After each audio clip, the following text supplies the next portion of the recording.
হজরত দাউদ আলাইহিস সালাম ছিলেন একজন ন্যায়পরায়ণ বাদশাহ। পৃথিবীর 2/3 অংশ তারই রাজত্বের অন্তর্ভুক্ত ছিল। আল্লাহ তাআলা হজরত দাউদ আলাইহিস সালামকে অনেক অলৌকিক ক্ষমতা, বিপুল ধন সম্পদ এবং সুমধুর কণ্ঠ দান করেছিলেন। একবার হজরত দাউদ আলাইহিস সালাম সমুদ্রের তীরে বসে আল্লাহর ইবাদাতে মগ্ন ছিলেন। যখন তিনি তার সুমধুর কণ্ঠ দিয়ে জাবুর কিতাব তেলাওয়াত করত, তখন সমুদ্রের মাছ এবং বনের জীবজন্তু, পাহাড় পর্বত এমনকি পাখিরাও সেই স্থানে এসে মনোমুগ্ধ হয়ে জাবুর কিতাব তেলাওয়াত শুনত। হজরত দাউদ আলাইহিস সালামের সুমধুর কণ্ঠের তেলাওয়াতের আওয়াজ 40 মাইল পর্যন্ত পৌঁছাত। সেই যুগে সমুদ্র তীরবর্তী স্থানে একদল বনি ইসরায়েলের লোক বসবাস করত। তাদের পেশা ছিল মাছ ধরা। তারা সমুদ্র থেকে প্রতিদিন মাছ ধরে জীবিকা নির্বাহ করত। একদিন হজরত দাউদ আলাইহিস সালাম তার এবাদতখানায় বসেছিলেন। তখন আল্লাহ রব্বুল আলামিন এক গায়েবী আওয়াজের মাধ্যমে তাকে জানিয়ে দিলেন, হে দাউদ, তুমি তোমার উম্মতকে বলে দিও, তারা যেন শনিবার দিন ব্যবসা বাণিজ্য বন্ধ করে আল্লাহর এবাদত করে এবং মাছ ধরা থেকে বিরত থাকে। কেননা ওই দিন তোমাদের জুমার দিন অর্থাৎ এবাদতের দিন হিসেবে আমি ঘোষণা করেছি। অতঃপর দাউদ আলাইহিস সালাম আল্লাহ রব্বুল আলামিনের কাছ থেকে এই আদেশ পেয়ে বনি ইসরায়েলদের ডেকে বলল, হে বনি ইসরায়েলবাসী, তোমরা শনিবার দিন আল্লাহর এবাদত করবে এবং সমস্ত ব্যবসা বাণিজ্য ও মাছ শিকার থেকে বিরত থাকবে। মহান আল্লাহ রব্বুল আলামিনকে ভয় করো এবং আল্লাহর কথা মেনে চলো, তাহলে তোমাদের কল্যাণ হবে। এই কথা বলে হজরত দাউদ আলাইহিস সালাম সেখান থেকে চলে গেল। দেশের অধিকাংশ মানুষ হজরত দাউদ আলাইহিস সালামের উপদেশ যথাযথভাবে পালন করত, শরীয়তের আইন মেনে চলত এবং দেশের আইনের প্রতি শ্রদ্ধা রাখত।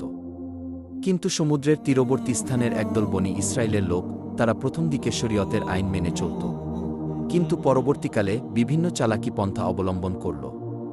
শনিবার দিন আল্লাহর এবাদত করার জন্য সবাই দলে দলে চলে গেল। কিন্তু বনি ইসরায়েলের কিছু সংখ্যক লোক এবাদতখানায় না গিয়ে লুকিয়ে লুকিয়ে সমুদ্রের তীরে গিয়ে হাজির হল। তারা দেখল শনিবার দিন সমুদ্রের তীরে প্রচুর পরিমাণে মাছ এসে আপনা আপনি ডাঙায় উঠে পড়েছে। এটা দেখে তাদের মনে মাছ ধরার লালসা জেগে উঠল। তারা বলতে লাগল, সপ্তাহের আর কোনো দিনই এমন মাছ দেখা যায় না, তাই শনিবার দিন আমাদের মাছ ধরা উচিত, তাহলে সপ্তাহের আর কোনো দিন মাছ ধরার দরকার হবে না। তখন অপর একজন বলল, কিন্তু কিভাবে? তারপর ওই ব্যক্তিটি বলল, সমুদ্রের এই তীরে আমরা বড় বড় কিছু কূপ তৈরি করব এবং সেগুলোতে জাল পেতে রাখব। পরের দিন এসে ওই মাছগুলো ধরে নিয়ে যাব। এই কথা বলার পর তারা বাড়ির দিকে রওনা করল।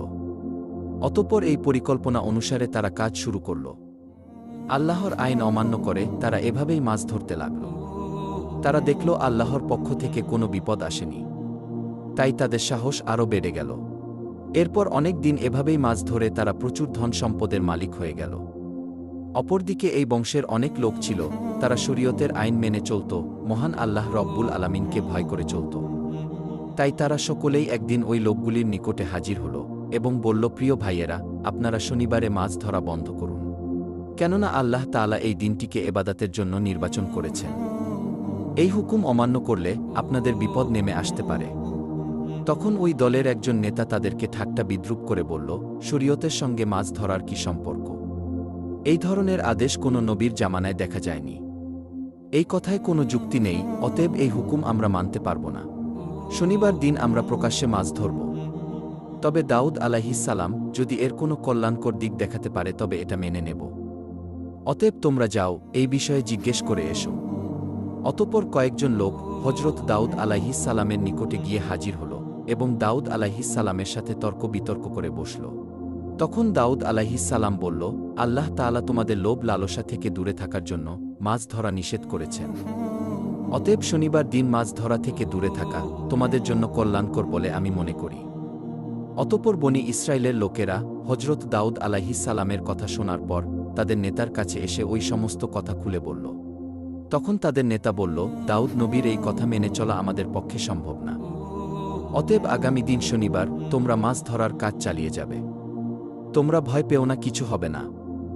এর আগেও মাছ শিকার করে আমরা অনেক ধন সম্পদের মালিক হয়েছি।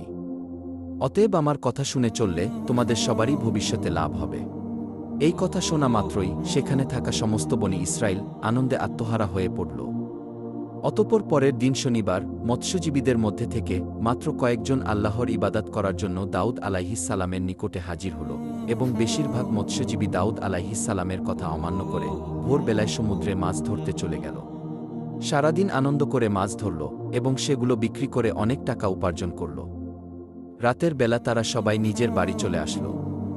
পরের দিন ভোরবেলা যখন কয়েকজন লোক ইবাদত করার জন্য যাচ্ছিল, তখন তারা দেখল সমস্ত এলাকা একেবারে নিশ্চুপ।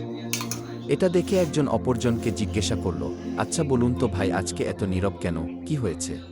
আজকে কি তারা মাছ ধরতে যাবে না? তখন অপর ব্যক্তিটি বলল, আমিও তো কিছু বুঝতে পারছি না। অন্যান্য দিন সকল জেলেরা হইচই করে মাছ ধরতে যায়, কিন্তু এত নিস্তব্ধতা কখনোই দেখা যায়নি। চলুন আমরা সেখানে গিয়ে দেখি। এই বলে তারা সবাই পাশের বাড়ির ভিতরে চলে গেল। সেখানে গিয়ে